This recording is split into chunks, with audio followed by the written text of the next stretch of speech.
Hello દોસ્તો, welcome to run and academy. તો friends, basic ઇલેક્ટ્રિકલમાં ફરી એક વખત નવા વિડીયો સાથે ઓકે।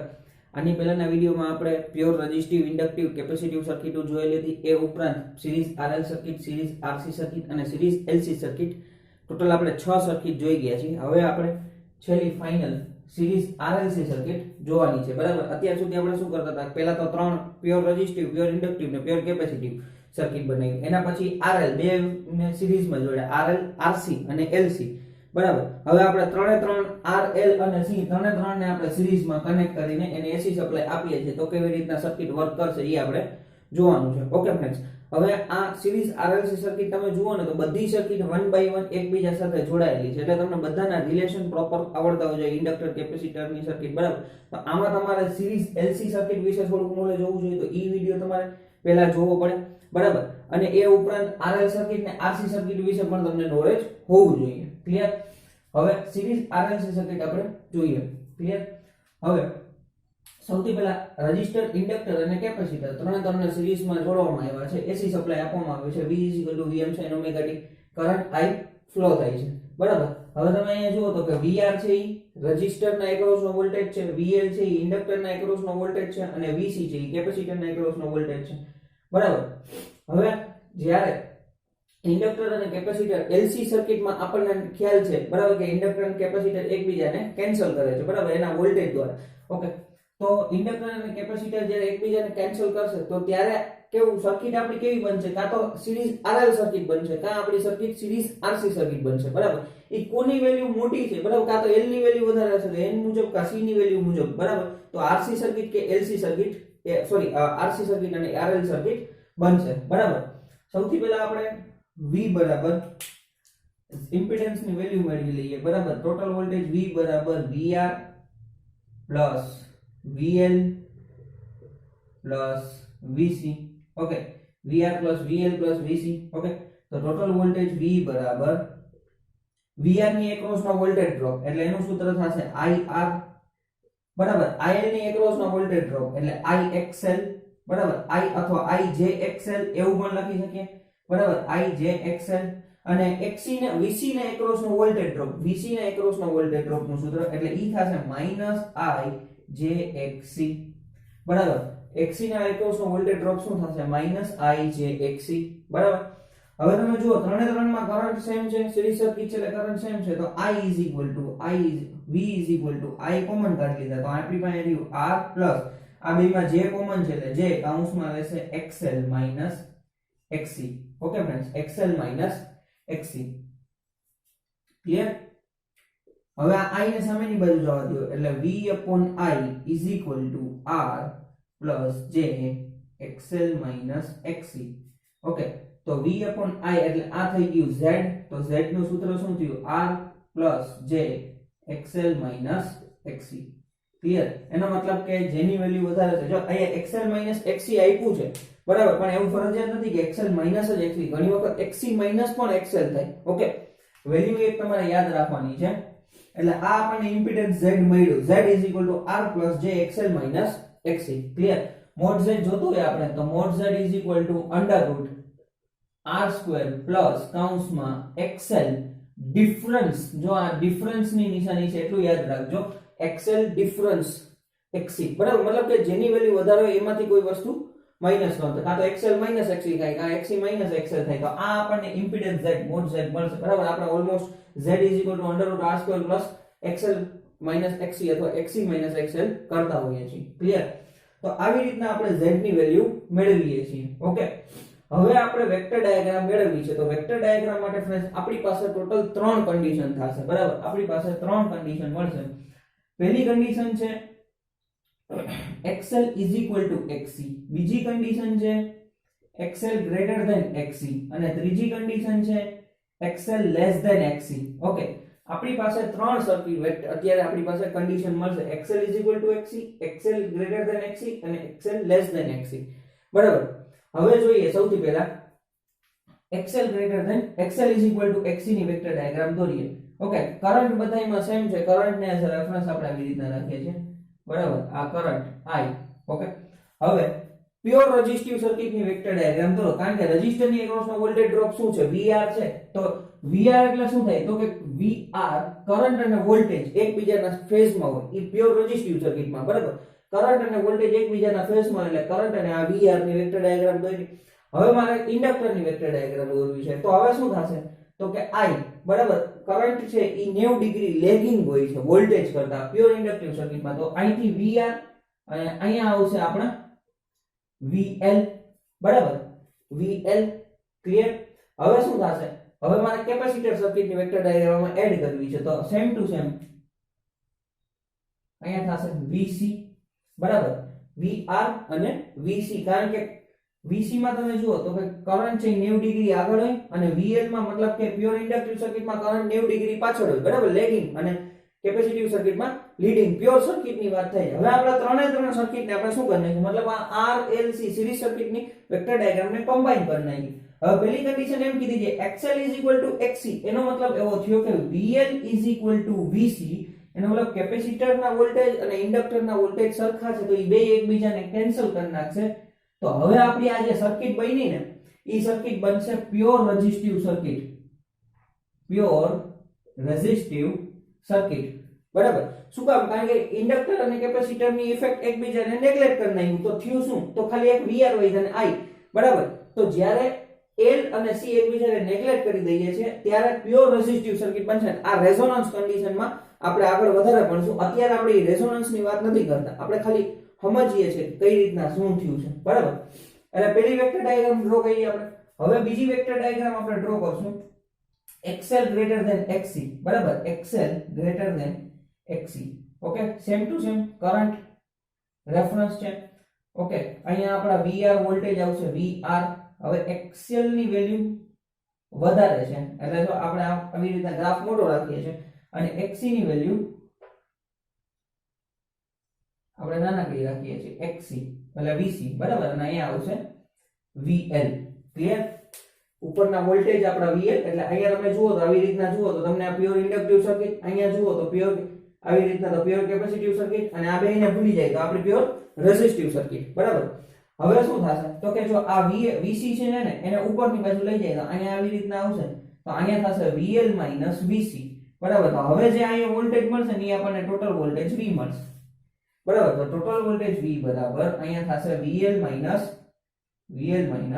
VC બરાબર તો આ સર્કિટ બની બરાબર કારણ કે VL VC થઈ ગયું તો હવે આપણી જે સર્કિટ બનશે ને આ થશે series RL circuit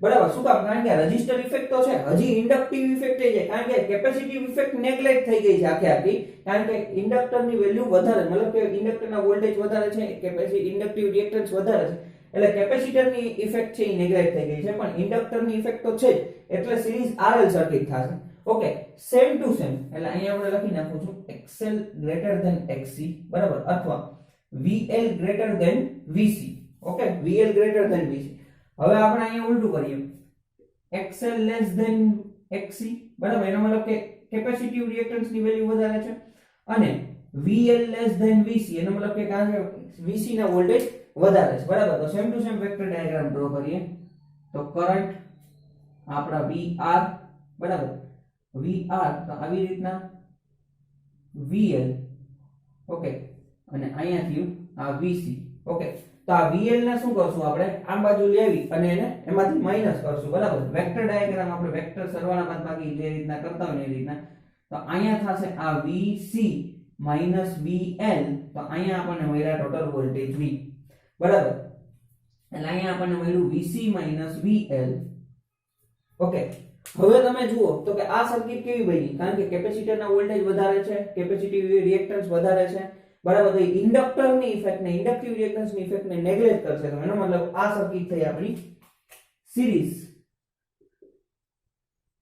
RC circuit okay series RC circuit clear તો આ તમારે સમજવાનું છે કે ત્રણ કન્ડિશન કઈ રીતના આવે છે બરાબર કે XL XC છે XL XC છે કે XL XC છે બરાબર સેમ ટુ સેમ ન્યાય VL VC VL VC અને VL VC બરાબર આ ત્રણ કન્ડિશન તમારે સિરીઝ RLC સર્કિટમાં આવડતી હોવી જોઈએ આના ઉપરથી તમને રેઝોનન્સ આવડશે. શું કામ? કારણ કે રેઝોનન્સમાં આ કન્ડિશન બનવાની છે, પણ ત્યાં આપણે થોડીક વેલ્યુ આપણે ફેરફાર કરતા રહેતા હોય છે. ક્લિયર? તો એ જોવાનું છે આપણે. ઓકે ફ્રેન્ડ્સ, તો ફરી એક વખત આપણે રિવિઝન કરી લઈએ ફટાફટ. હવે જો સિરીઝ RLC સર્કિટમાં R, L અને C ને સિરીઝમાં જોડવામાં આવ્યા છે. VR રેઝિસ્ટરના એક્રોસનો વોલ્ટેજ, VL ઇન્ડક્ટરના એક્રોસનો વોલ્ટેજ, VC કેપેસિટરના એક્રોસનો વોલ્ટેજ. બરાબર? ત્રણે ત્રણનો સરવાળો એટલે V VR VL VC. એટલે V બરાબર IR રેઝિસ્ટરના એક્રોસનો વોલ્ટેજ ડ્રોપ, IJXL બરાબર ઇન્ડક્ટરના એક્રોસનો વોલ્ટેજ માઈનસ IJXC કેપેસિટરના એક્રોસનો વોલ્ટેજ. I કોમન કાઢી લીધા. બરાબર? તો આ V/I ને સામેની બાજુ આવે તો V/I R jXL XC. Okay, તો Z ની વેલ્યુ આપણને શું મળી? Impedance Z R jXL XC. Mode Z બરાબર √R² XL ડિફરન્સ આપેલું છે. બરાબર? ડિફરન્સ XC નો વર્ગ. બરાબર? જેની વેલ્યુ વધારે છે એને આથી આપણે બાદ કરવાનું છે. હવે આપણી પાસે ત્રણ પ્રકારની કન્ડિશન છે. XL XC, XL EC, XC અને XL XC. બરાબર? કે કાં તો XL અને XC ની વેલ્યુ સરખી હશે તો પ્યોર રેઝિસ્ટિવ સર્કિટ બનશે. XL XC તો સિરીઝ RL સર્કિટ બનશે. અને XL XC બરાબર કે કેપેસિટીવ રિએક્ટન્સ ની વેલ્યુ વધારે છે અને ઇન્ડક્ટર કેપેસિટરના એક્રોસના વોલ્ટેજ ડ્રોપ વધારે છે તો આપણી સર્કિટ બનશે સિરીઝ RC સર્કિટ. ત્રણે ત્રણની વેક્ટર ડાયાગ્રામ અહીંયા વ્યવસ્થિત રીતે દોરેલી છે. ઓકે ફ્રેન્ડ્સ, તમારે સ્ક્રીનશોટ લેવો હોય તો સ્ક્રીનશોટ લઈ લ્યો. ઓકે, નેક્સ્ટ આપણે સિરીઝ RL સર્કિટના આગળના પોઈન્ટ જોઈએ. ઓકે ફ્રેન્ડ્સ, તો સિરીઝ RLC સર્કિટના આગળ આપણે ઇમ્પિડન્સના અને કરંટ અને વોલ્ટેજના વેક્ટર ડાયાગ્રામને સૂત્ર જોયા. ઓકે ફ્રેન્ડ્સ, હવે આપણે અમુક પોઈન્ટ જોઈએ કે જે એક્ઝામ પોઈન્ટ ઓફ વ્યૂ થી તમારે આટલી વસ્તુ યાદ રાખો તો કોઈ દાખલો આવે તો એ પણ તમને આવડી જાય. બરાબર ને? સિરીઝ RLC સર્કિટમાં આટલું નોલેજ તમને હોવું જોઈએ. બરાબર? હવે સિરીઝ RLC સર્કિટ તો મેં અહીંયા દોરેલી જ છે. બરાબર? હવે તમે જુઓ તો કે ઇમ્પિડન્સ Z નું સૂત્ર આપણે છે Z √R² XL સમાંતરની નિશાની આવશે, સોરી ડિફરન્સની નિશાની આવશે, XL ડિફરન્સ XC નો વર્ગ. બરાબર? તો XL XC એટલે અહીંયા એ બે કન્ડિશન થાય, XL XC અને XC XL. આ બેમાંથી કોઈ પણ એક કન્ડિશન હોય. બરાબર? કરંટ નું સૂત્ર છે I V/Z. બરાબર? V/Z, V IZ અને Z V/I. એ પણ આપણે લઈ શકીએ છીએ. પાવર નું સૂત્ર છે પાવર VI cos phi. હવે ફ્રેન્ડ્સ અહીંયા તમે જુઓ કન્ડિશન છે ને, આપણી પાસે ત્રણ કન્ડિશન છે. બરાબર? XL XC પહેલી કન્ડિશન. બીજી કન્ડિશન છે XL XC, XC ની વેલ્યુ વધારે છે, અને XL XC. બરાબર? XC આપણી પાસે ત્રણ કન્ડિશન થઈ. કાં તો XL ની વેલ્યુ XC છે તો ત્યારે આપણી સર્કિટ થતી હતી pure resistive circuit. XL XC ત્યારે આપણી સર્કિટ થતી હતી સિરીઝ RL સર્કિટ. બરાબર? ઇન્ડક્ટિવ રિએક્ટન્સ ની વેલ્યુ વધારે છે. અને XL XC એટલે ત્યારે આપણે સર્કિટ થતી હતી સિરીઝ RC સર્કિટ. બરાબર? ક્લિયર? તો પાવર ની વેલ્યુ પણ એ જ મુજબ હશે. બરાબર? તો કે પ્યોર રેઝિસ્ટિવ સર્કિટ હશે તો પાવર VI cos phi, તો cos 90 એટલે શું થઈ જશે? 1. તો પાવર અહીંયા સૂત્ર થઈ જશે પાવર VI. હવે સિરીઝ RL સર્કિટ છે. બરાબર? તો એની અંદર કોઈ પણ એંગલ હોય તો પાવર VI cos phi રહેવો જોશે. બરાબર? અને same to same series RC સર્કિટમાં પણ VI cos phi સૂત્ર લાગુ પડશે. એવી જ રીતે reactive power VI sin phi. બરાબર? Apparent power VI. ઓકે, તો એ તમારે ખાસ જોવાનું છે. ક્લિયર? કારણ કે એંગલ શું આવે છે એના મુજબ હોય. અહીંયા પ્યોર રેઝિસ્ટિવ સર્કિટ થઈ જાય, સિરીઝ RL સર્કિટ થઈ જાય, સિરીઝ RC સર્કિટ થઈ જાય. ઓકે, હવે પાવર ફેક્ટર ની વેલ્યુ છે cos phi R/Z. પણ પાવર ફેક્ટર એ જુઓ ને તો આ સર્કિટ મુજબ અલગ હોય. ક્લિયર? પ્યોર રેઝિસ્ટિવ સર્કિટ છે. પ્યોર રેઝિસ્ટિવ સર્કિટ હોય તો cos phi બરાબર શું થશે? પ્યોર રેઝિસ્ટિવ સર્કિટમાં પાવર ફેક્ટર યુનિટી થશે. બરાબર? પ્યોર રેઝિસ્ટિવ સર્કિટ બનશે. મતલબ કે XL અને XC એકબીજાને નેગ્લેક્ટ કરી દે છે ત્યારે પ્યોર રેઝિસ્ટિવ સર્કિટ થઈ જશે તો પાવર ફેક્ટર યુનિટી થઈ જશે. બરાબર? XL XC. બરાબર? સિરીઝ RL સર્કિટ છે તો સિરીઝ RL સર્કિટ બની તો એ આપણને આગળ પહેલા ખ્યાલ છે સિરીઝ RL સર્કિટ હોય તો 5 ડિગ્રી લેગિંગ હોય. બરાબર? પાવર ફેક્ટર આપણો અથવા ખાલી લેગિંગ રાખીએ. ઓકે, 5 ડિગ્રી નથી રાખવું, લેગિંગ. અને સિરીઝ RC સર્કિટ હોય તો પાવર ફેક્ટર લીડિંગ માં આવશે. ઓકે, પાવર ફેક્ટર લીડિંગ માં આવશે. તો આ તમને કન્ડિશન મુજબ અલગ અલગ વસ્તુ થાય કારણ કે આ જ વસ્તુઓ રેઝોનન્સમાં આપણે આગળ કામ આવે છે. ત્યાં રેઝોનન્સમાં આવા જ MCQ પૂછાતા હોય તો RLC સર્કિટ વ્યવસ્થિત કરેલી હશે તમે તૈયાર તો તમને રેઝોનન્સમાં વાંધો નહીં આવે ને એનાથી તમને એક્ઝામ પોઈન્ટ ઓફ વ્યૂ તમને ઘણા બધા MCQ જોવા મળતા હોય છે. ઓકે, તો આટલા પોઈન્ટ છે 1 2 3 4 બરાબર. એ ઉપરાંત રિએક્ટિવ પાવર, એક્ટિવ પાવર છે બરાબર, એપરન્ટ પાવર છે.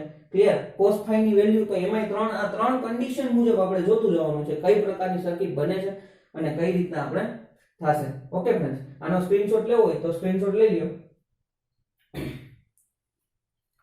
ઓકે ફ્રેન્ડ્સ, તો આ સિરીઝ RLC સર્કિટના વિડિયોને અહીં આપણે એન્ડ કરીએ છીએ. ઓકે, અને નેક્સ્ટ વિડિયોમાં આપણે મળીએ સિરીઝ રેઝોનન્સમાં. Okay, thank you for watching this video friends. Like, share and subscribe Transient academy.